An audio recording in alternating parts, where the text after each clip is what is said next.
Matagumpay na nairaos ni Zandra ang kanyang performance. Balikan natin kung ano nga ba ang kanyang ginawa para makapasok sa next round.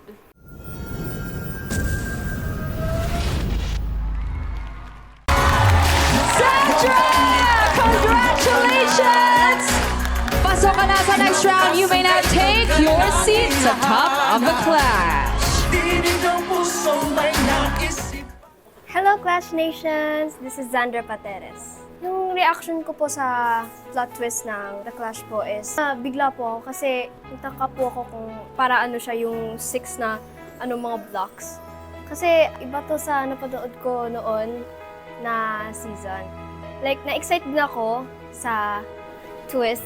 So, dun po sa ako yung pinakalas na napili ng randomizer. Hindi ko po in-expect na ako pala yung mapipili sa pinaka-last.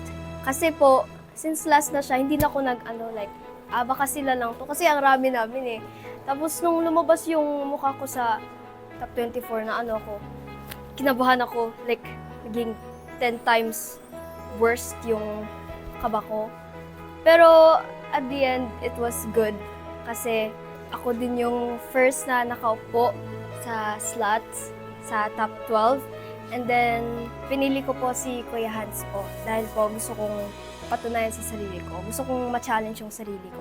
Kasi si Kuya Hans, magaling din siya. And I wanna challenge myself na kayanin yung laban namin ni Kuya Hans. Yung na-feel ko po nung ako yung first na nakaupo sa slot ng top 12 is masaya po.